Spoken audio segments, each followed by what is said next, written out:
Every single frame in hand-drawn animation is drawn by hand. I drew a total of 1477 shots. I've been drawing and playing music since I was 4 years old. Ongoing situation है globally जो हम देख रहे हैं, there is a war, हम आए दिन खबरें भी पढ़ते रहते हैं, तो आप समझते हैं कि ये इससे रिलेटेबल थी या पहले से ही आपने सोचा हुआ था? I never thought getting to this point that it would be so relevant to what's happening in the world, and I'm sad to see that it's relevant.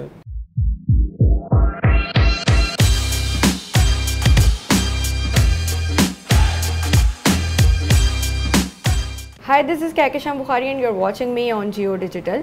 आज जो हमारे गेस्ट हैं उन्होंने थोड़ा सा हमें भी हैरान किया और 10 साल से वो एक फ़िल्म पर काम कर रहे थे। It's a hand drawn animated film. Usman Riaz is our guest today. अस्सलाम वालेकुम उस्मान। वालेकुम सलाम। कैसे हैं आप? सबसे पहले तो ये बताइए। मैं बिल्कुल ठीक हूँ, thank you for having me on the show. It's our pleasure. Usman, सबसे पहले तो बताएं, क्योंकि ऑडियंस अभी तक ये चीज़ सोच रही है कि हैंड ड्रॉन एनिमेटेड फिल्म क्या होती है, और आपने 10 साल इस फिल्म पर काम किया है, तो how was your journey? It was a difficult journey and amazing journey as well. और मैं थोड़ी सी क्लैरिटी दे देता हूँ कि 10 साल की पूरी जर्नी थी, फिल्म हमने 4 साल में बनाई। और जो ये 10 साल जो लगे हैं, we built our studio and prepared all of the infrastructure to make the movie. तो I've been doing this for a very long time. I was 23 when I started. Okay. I'm 33 now, so it's been a very long journey. Long journey and full of experiences, I'm sure. Full of experiences, ये कह सकते हैं। It was an eventful and amazing journey as well. अच्छा, जो सवाल मैंने आपसे किया था कि hand drawn animated film basically होती क्या है, क्योंकि people are very much aware about the animation thing, the new animation world that we are seeing in Marvel and DC, और अब तो काफ़ी ऑडियंस हो चुकी है। सो इसको आप थोड़ा सा अगर एक्सप्लेन कर सके for the audience. So if I were to boil it down, hand-drawn animation and CG animation are two very different things. Computer generated animation, you work in a computer, आप एक character के essentially एक puppet के साथ movement करते हैं, और उसमें भी बहुत ज़्यादा मतलब वो भी बहुत मेहनत का काम है, and it's a very difficult thing to do. There's a lot of intricacies that go into it.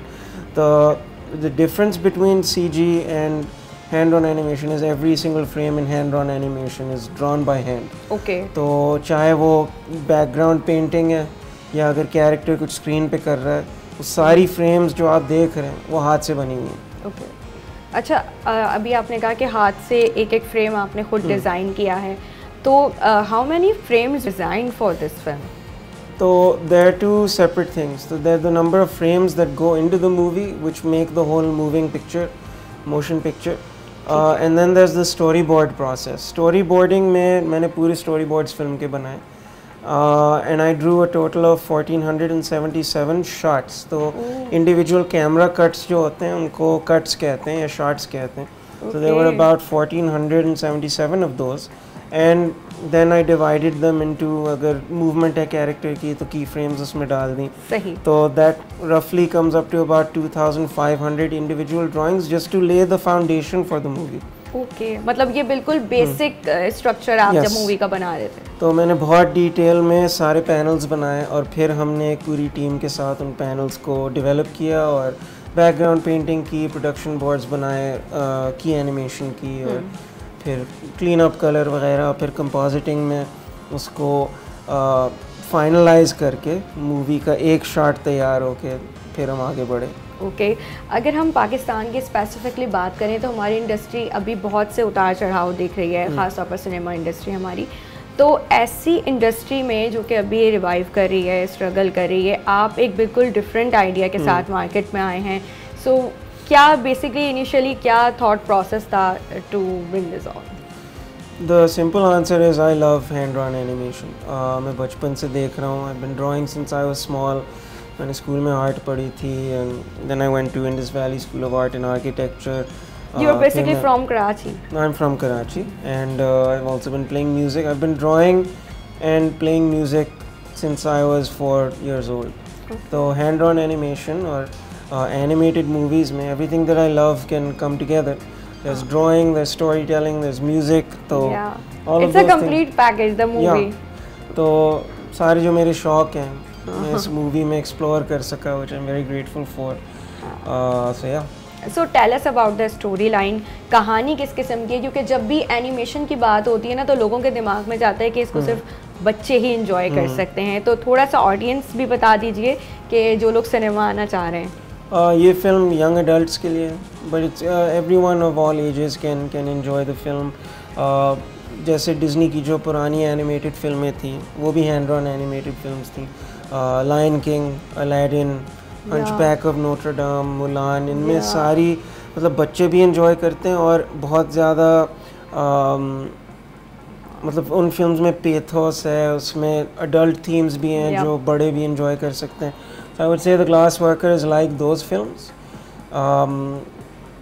I would say जो बच्चे हैरी पॉटर पढ़ते हैं उनको ग्लास वर्कर पसंद आएगी, like that. Film anti war element उसमें बहुत काउंट करता है, तो आपके जहन में, क्योंकि अभी जो ऑनगोइंग सिचुएशन है ग्लोबली जो हम देख रहे हैं, देयर इज़ अ वॉर, हम आए दिन खबरें भी पढ़ते रहते हैं, तो आप समझते हैं कि ये इससे रिलेटेबल थी या पहले से ही आपने सोचा हुआ था? तो मैं तो इस फिल्म पे 10 साल से काम कर रहा हूँ, तो जब मैं 23 साल का था उस वक्त जो दुनिया के हालात थे, that maybe inspired me to write this story, but then also my childhood experiences might have inspired this story. I don't know exactly how I got to this point, but I never thought कि मतलब जो अगर film को, पहले तो मुझे पता नहीं था कि 10 साल लगेंगे, फिर I never thought getting to this point that it would be so relevant to what's happening in the world, and I'm sad to see that it's relevant.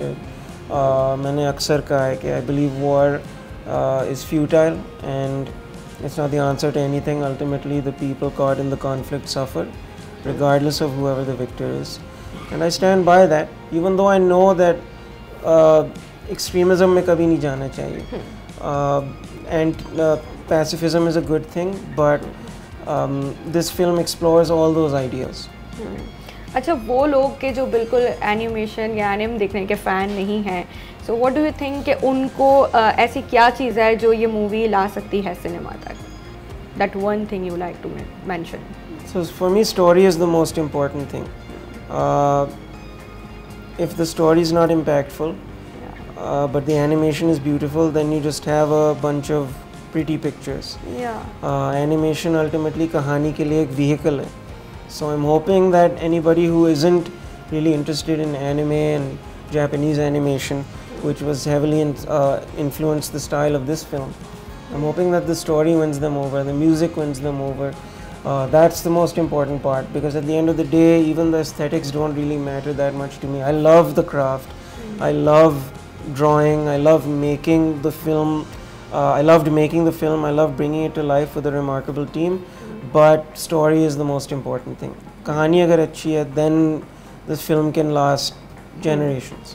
So आगे आप अपने लिए क्या देख रहे हैं, क्योंकि ये तो एक नया वर्ल्ड आपने इंट्रोड्यूस किया ही है, but other genres that you would like to pick? अब ये ना कहिएगा कि 10 साल मजीद लगेंगे कुछ। 10 साल तो नहीं लगेंगे, 10 साल मजीद नहीं लगेंगे, वरना मैं छलांग मार लूँगा। नहीं, making one film is a miracle. अभी मैं दूसरी के बारे में सोच नहीं रहा, इसको बनाना बहुत मुश्किल काम था, and like I said earlier, I worked with a remarkable team in Pakistan and internationally to bring it to life, and I just hope that it's received well. और वॉल्ट डिज्नी की एक कोट है जो मैं पैराफ्रेज करता रहता हूँ, वो कहते थे, we don't make movies to make money, we make movies to make money to make more movies. तो if this does well, then I'll start exploring the idea of a second one. So वैसे खुद आपको कौन सा genre देखना पसंद है इन films?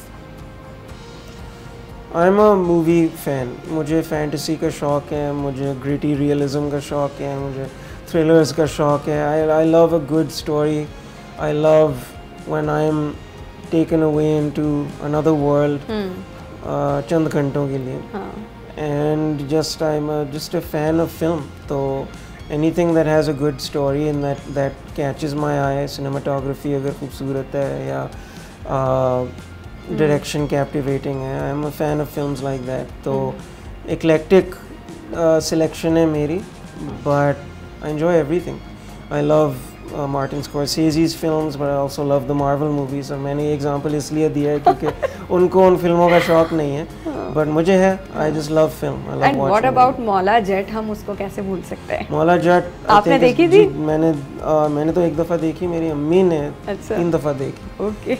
But I thought it was a phenomenal film, and yeah, it's one of the best films I've seen to ever come out of Pakistan. अच्छा, glass worker के बारे में एक सवाल मैं ज़रूर यहाँ पूछना चाहूँगी कि क्योंकि पाकिस्तानी ऑडियंस के लिए आपने इस मूवी को उर्दू में डब करवाया, लेकिन ओरिजिनली ये किस लैंग्वेज में बनाई गई है? तो ओरिजिनली ये उर्दू में ही लिखी थी. ओके. और जब सारा जो मतलब जो इंटरनेशनल एक्सपोजर प्रोजेक्ट को मिला, और फिर जब मैं जापान लेके गया, फिर अमेरिका लेके गया, and when Manuel Cristobal the producer came on board, Jeffrey Wexler came on board, फिर अल्टीमेटली वी डिसाइडेड कि क्योंकि इतना इंटरनेशनल टैलेंट आ गया है, English is the common language, we should shift to English just to make the film finalise everything. लेकिन शुरू से प्लान था कि उर्दू में, ओरिजिनली प्रोजेक्ट का नाम ही शीशा घर था, but then glass worker became so prominent. I felt it was a marketing no कि हम पाकिस्तान में 2 अलग अलग टाइटल्स रखें, और जियो ने भी यही कहा था कि let's keep the same title. तो I would have very much liked कि हम उर्दू में टाइटल भी शीशा घर रखते और अंग्रेज़ी में ग्लास वर्कर रखते, लेकिन क्योंकि जापान में यही करते हैं. लेकिन जापान में फ़र्क ये है कि वो अंग्रेज़ी ज़्यादातर लोग बोलते नहीं हैं, और जो बोलते हैं वो इतनी प्रोमिनेंटली नहीं बोलते हैं. There is a lot of nationalistic pride जो पाकिस्तान में भी है, but the international title comes later. Pakistan में I felt we just keep, if we kept Sheesha Ghar और ग्लास वर्कर, फिर it would have caused too many problems that I just wanted to avoid. तो मैंने लोगों को ऑनलाइन भी बताया कि ये थी title originally, but I changed it for a specific purpose. अच्छा, ये बताइए कि क्या ये फिल्म जो है वो दुनिया भर में रिलीज़ की जाएगी, और अगर रिलीज़ की जाएगी तो क्या लैंग्वेजेस डिफरेंट होंगी? So this film is in cinemas now, and just a dream come true that it's playing in cinemas all over Pakistan. The international deals that we're doing right now will be announced at a later point. अभी के लिए Pakistani theatres में और पाकिस्तान में लोग देख सकते हैं. That was very important to me कि पहले हम पाकिस्तान में रिलीज़ करें, और क्योंकि पाकिस्तानी प्रोडक्ट है. ठीक है, बाहर इंटरनेशनल टीम भी एक हमारी थी, लेकिन प्रोजेक्ट की शुरुआत and majority of the work was done in Pakistan on this film, and I wanted it to release in Pakistan first. But stay tuned for announcements. Okay, so is there any plan for OTT platforms yet? या फिर अभी सोचेंगे आगे? We're working with an international sales agent, Charades, जिन्होंने बहुत सारी Academy Award nominated और Academy Award winning फिल्मों को represent किया है. It's a huge honor to have our film as part of their repertoire. They are handling all of those things, और उसमें भी announcements will hopefully be coming soon. अभी के लिए थिएटर्स में इन पाकिस्तान. हाँ, सो आई एम श्योर कि 10 साल का अरसा काफ़ी तवील अरसा होता है, और उस दौरान आपकी लाइफ में भी काफ़ी चेंज आया होगा. So lovely talking to you Usman. हम इसको थोड़ा सा और कंटिन्यू कर सकते हैं, बट टाइम बड़ा शॉर्ट है. So the film is in cinemas now, so you can go and watch it, and do tell me in the comment section, जिसने देख लिया है वो बताए कि फीडबैक कैसा है. Thank you so much. Till then अपना बहुत ख्याल रखिएगा. अल्लाह हाफ़िज़.